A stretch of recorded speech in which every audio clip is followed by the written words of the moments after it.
Alright then, good afternoon folks, as we are 10 or 15 minutes into US trade on Thursday the 28th of September. And yeah, sound like a broken record a bit these days. Wall Street opens lower on rate jitters. Powell on the deck. We got Jerome Powell speaking later on this evening, 9 o'clock this evening UK time. But Wall Street's main index is open lower on Thursday on persistent worries over prolonged restrictive monetary policy. Right, interest rates higher for longer, potentially going to hike again. Now the data in line with expectations. If they think it's going to be in line with expectations, or if the data is in line with expectations, it's probably likely they will follow through with the hike. But what do you go off? I mean, you're looking at oil. Okay, supply supply constraints from Russia and Saudi Arabia. Again, that's oil. I mean, it's edged lower. Ongoing expectations that key Western economies will maintain high interest rates to tackle stubborn inflation. But it's just a story looking to suit whatever is happening with the price of the commodity. In reality, I mean, you have to imagine it's still bullish and still pointed higher. There's not really a lot to go off. I mean, you see where markets are. Stocks are flat across the board. You can see US stocks, European stocks, Asia Pacific stocks relatively flat. A bit of a bounce back in Asian stocks in the overnight session. Nikkei sold off heavily last night. Has pulled back slightly. Oil slightly lower. I mean, could be just a bit of profit taking. I mean, it says traders or investors, whatever way you want to put it, scared for the future in terms of interest rate hikes and what that will do for global demand for oil. But at the end of the day, you've got massive uptrend. You're going to have to take some profits at some point.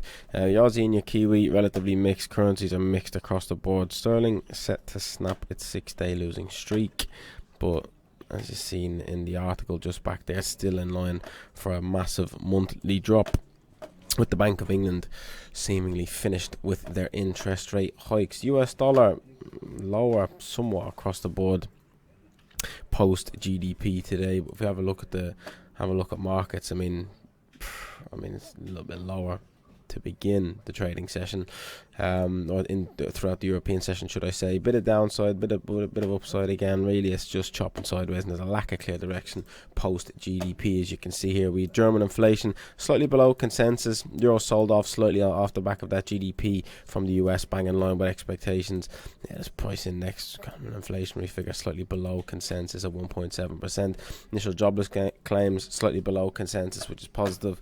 It's not really too much not really too much to go off. Markets pretty in line with expectations. The labour market still remains relatively strong, and that has not provided much movement across the US dollar. We'll have a look across bond yields. Interesting, since the start of this video, bond yields have popped higher. The 10-year yield, the 10-year yield has popped higher, which is interesting post GDP. Obviously, the trend is higher.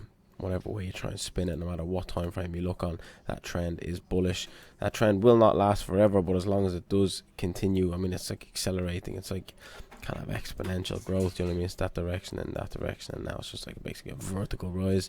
Massive movements across the bond markets over the last number of weeks. If that continues, or the longer that continues, the more supportive it is for the dollar, and should continue to weigh stocks down slightly. So that popping higher, if it does pop higher through the highs, maybe it sparks another fresh round of US dollar buying. Equity markets across the board, you can see US equities, the S&P, the Dow Jones, the Nasdaq, the Russell chopping sideways, the DAX, the Euro stocks chopping sideways. FTSE slightly lower.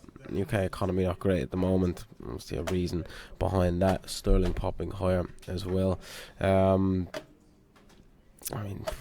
just a bit of a pullback though. I mean, it's not too much for us to really read into in terms of that. You can see the FTSE had a lot of upside, has pulled back a bit, so no kind of clear reasons for these, just pullbacks against the trends. It's not exactly moving lower at any sort of an aggressive pace. Sterling, if you have a look at cable, that pullback was always going to come at some point, wasn't it? So here you go, bit of a flush out of short positions, closing of short positions. Rallies, you'd have to imagine rallies are sold back into on cable at the moment, so pretty bereft of trade ideas. Economic calendar not providing us much that we may have hoped for. PCE tomorrow.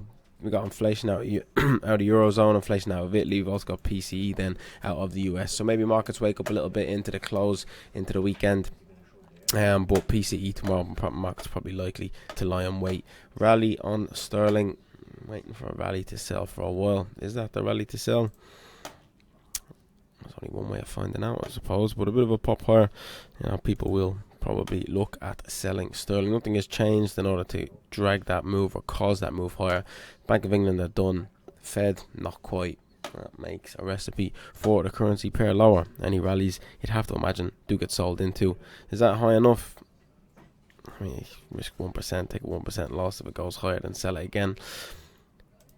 Gives you a bit of a trade idea going forward into today. But apart from that, we're pretty bereft of trade ideas. Not too much to go off. Oil chopping sideways, may want to go lower again, but selling rallies on cable, potentially buying some dips on oil, maybe the way to play it as of now. You got a decent level across here on oil.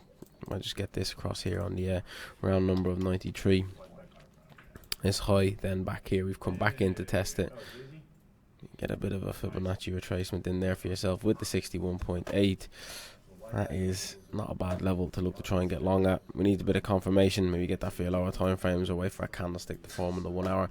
Maybe trigger a long, fresh long in order to buy a dip on that. So a pretty good level on oil. Level's not great on sterling. Not too much to go off in the way of kind of fresh support or support and resistance. Trend lines, not really a great deal for you to go off in order to find a clear-cut entry. Be kind of just selling a rally and hoping for the best, which sometimes isn't the worst idea in the world.